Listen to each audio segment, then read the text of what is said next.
Hey everyone, it's Ethan or Miist back again for another video today, and welcome back to the channel, guys. We're here again for yet another video. Today we're going to be talking about every movie I watched last week, and yeah, I mean, let's get right into it. We have about 16 movies, I believe, is what I counted from last week, so another busy week of movies.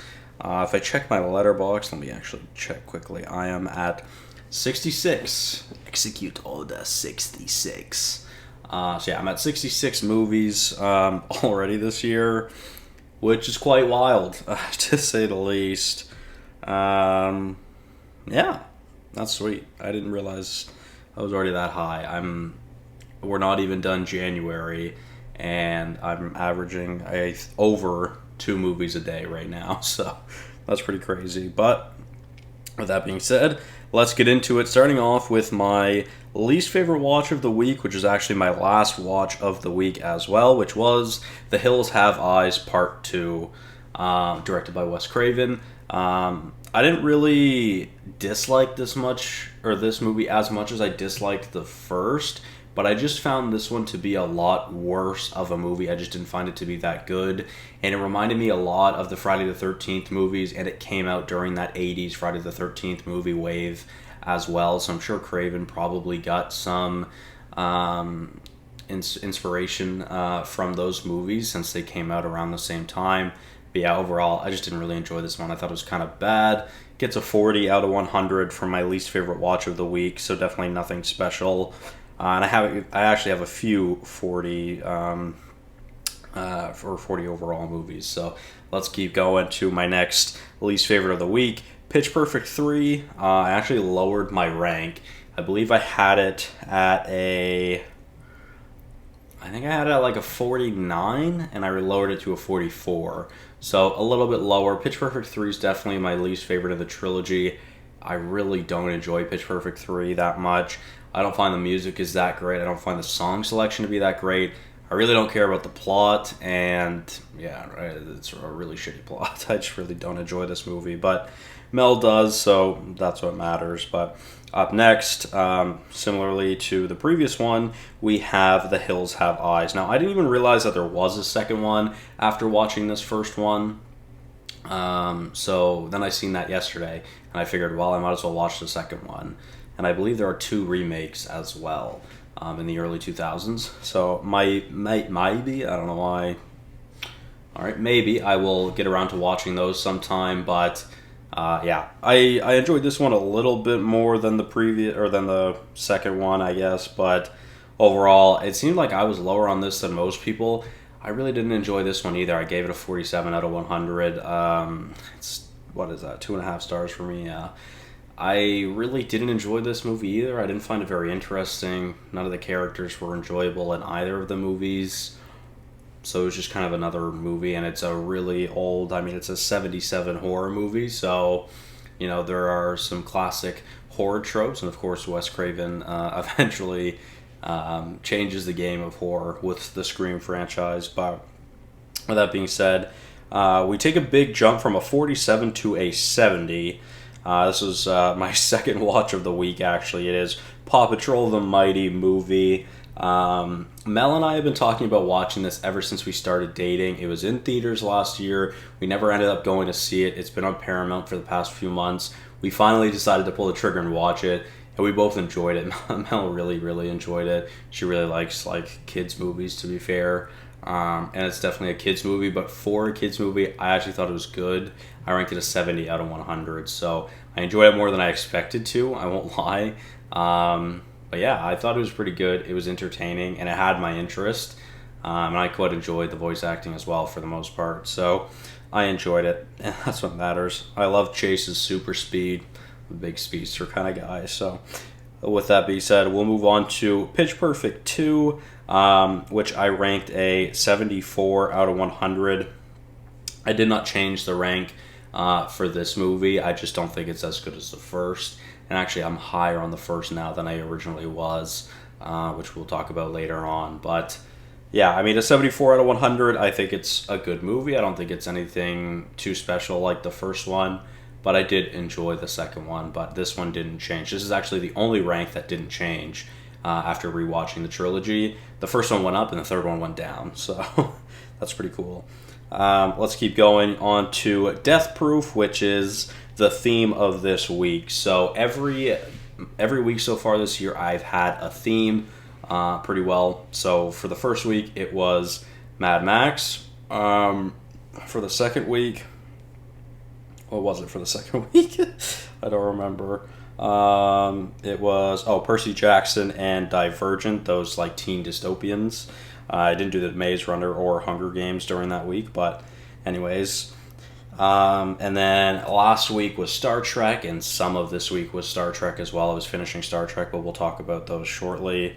And then, my main theme of this week was Quentin Tarantino, because I have only watched one Quentin Tarantino movie, and it was Once Upon a Time in Hollywood.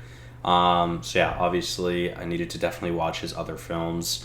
I watched most of them this week, but I'm also going to finish the ones I haven't watched in this new next upcoming week. So, anyways, my least favorite of the Tarantino movies that I've watched so far is Death Proof. A 77 out of 100 for myself. I thought it was an interesting story. I felt like it was pretty slow at times, but overall I thought it was good.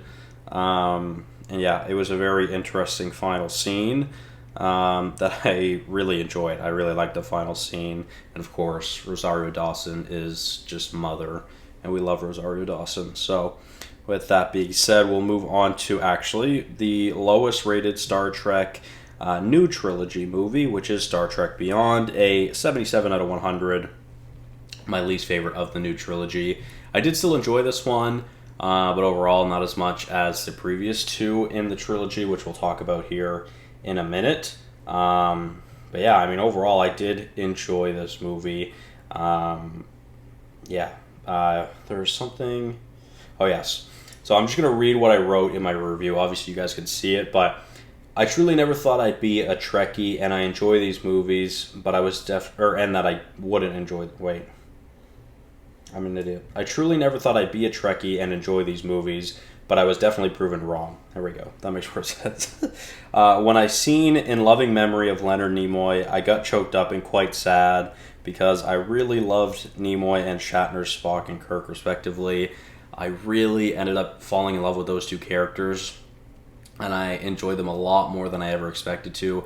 I really didn't think I'd be a Star Trek fan, but I really ended up enjoying all the Star Trek movies, and I loved Nimoy and Shatner's characters in the original 6 movies. They were definitely my favorite renditions of any of the characters, and my favorite characters in the Star Trek franchise, Star Trek universe. So, obviously, like I said, I got choked up when I seen that, so that was quite sad. Of course, he died off camera, in the 3rd movie, but overall, I really enjoyed that movie as well. And with that being said, we'll move on to the next Tarantino movie, Kill Bill Volume 2. So I actually think Volume 1 is better than Volume 2, and I actually think it's quite a decent amount better than Volume 2. Obviously, we'll get to that in a minute, but an 80 out of 100 for Kill Bill Volume 2. All I wrote for my review was a quote from the movie: Uma Thurman, aka Mommy, facts. I gained a huge crush on Uma Thurman this week, of course, from the Kill Bill movies and as well Pulp Fiction. So, really ended up enjoying Uma Thurman now, so I'm glad I can say that. She's a new celebrity crush of mine. Alright, next we move on to, which is actually my first watch of this week, which was the first of the new trilogy in Star Trek with an 81 out of 100. I said I can't decide if this is my favorite or not, so it's tied with Khan, The Wrath of Khan, which was number 2, I believe, from the original 6. I definitely enjoyed this movie a lot. I thought it looked fucking fantastic. I think every single one of the Star Trek movies looks incredible, and of course, with all the new technology with this new trilogy, they looked fucking phenomenal. They looked absolutely amazing. It was crazy. They just looked so good. I really enjoyed the way we started off this trilogy, and it's a very different character of Spock and James T. Kirk. So I really liked seeing how different they are in this universe. Obviously, it is a different universe, so I really thought that was very, very cool. Plus, it was great to see Spock, Leonard Nimoy's Spock. So, yeah, an 81 out of 100 for that. And then up next, actually, my favorite Star Trek movie, Star Trek Into Darkness. Again, when I mentioned it last week, The Wrath of Khan was phenomenal. Like, I really enjoyed that movie, and Khan is absolutely the best villain in Star Trek without a doubt. And I think Benedict Cumberbatch's Khan was also fucking amazing, and I loved him. I thought it was so good, and this movie was so entertaining. I felt the score was the best in any of the franchise in this movie as well, which of course I'm a big score guy, so that ranks my score. And an 83 out of 100 for my favorite Star Trek movie is Star Trek Into Darkness, which is very, very interesting. I didn't really know how that would end up working out, but overall, I just think that's very, very cool that it ended up working that way. So, yeah, I mean, like I said, it is my favorite of the Star Trek franchise. They're all ranked between a 67 and an 83, so that's pretty cool. I think I'm going to make a video ranking all the Star Trek movies for you guys, and I'll show you what my ranks are. But, yeah, Star Trek number 2 in the new trilogy is definitely my favorite, but number 2 in the original 6 and in the new trilogy is definitely the best, in my opinion. Those two are definitely my favorites. So we can now move on to the first part of Kill Bill Volume 1, and 87 out of 100. Again, I just thought this one was better than the second part, and obviously this was just originally supposed to be a 4-hour movie, which you can watch, but I watched it in the 2 split parts. I just felt the first one to be more interesting. So yeah, I just enjoyed the first one more. Obviously, it's 7 points higher than the second one. So overall, if it was just that 4-hour movie, it would probably be ranked about an 84, 85-ish, somewhere around there. But yeah, I loved the final scene in Kill Bill Volume 1. That was incredible, and it was awesome. So we shall keep going. Now into my top 5. 4 of them being rated a 90 out of 100, which is crazy that all 4 of these movies are ranked the same, but hey, I enjoyed them all the same. So my least favorite of the 90 out of 100s, though, is Pitch Perfect. I said it's so goddamn good, man. I love this shit. And that's true. I've watched this movie a lot of times. I watched it a lot with my mom. I remember watching it in theaters when I was a kid. And this movie has been with me for a long time, and it probably will always be with me, especially now with Mel. So, yeah, I really enjoy this movie still. I mean, I raised it from an 87 to a 90 out of 100, so it gets that 4.5-star mark now. So, Pitch Perfect.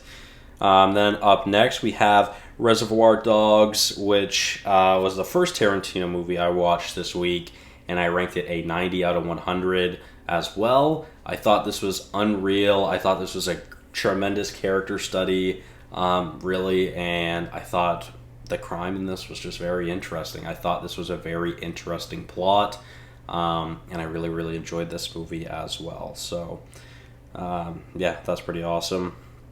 And up next, another 90 out of 100, we have Pulp Fiction, which perhaps might be the biggest hot take on this list because I had very high expectations for this movie. I thought it was going to just knock me on the floor because a lot of people consider this to be one of the greatest movies ever made. It's in the top 10, I believe, for IMDb rated, which IMDb's ratings are typically more accurate to my rankings. Not like the number-wise, but, well, kind of similar. But anyways, I don't know. I obviously still enjoyed it. I mean, I ranked it a 90 out of 100. It's not like it's a bad movie or anything, but, again, I've seen everyone ranking this movie like a 5-star. Its average rating is a 4.3, and overall, I'd be lying if I said I wasn't a little disappointed because I expected to like this more. I expected this to be a 5-star, like 96 to 100 out of 100, but I just didn't enjoy it that much. Maybe on rewatch, I see a lot of people say that it gets better on rewatch, so we'll see. Maybe on a rewatch, I will enjoy it more. But my favorite 90 out of 100 is actually a rewatch for me, which is Nightcrawler.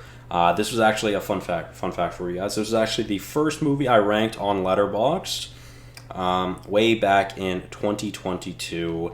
And so yeah, I figured it's been a long time since I watched this movie. Let's watch it again, and I raised it from an 89 out of 100 to a 90 out of 100, so it's just a little bit better. But it also gets that 4.5 stars, which I think it deserves.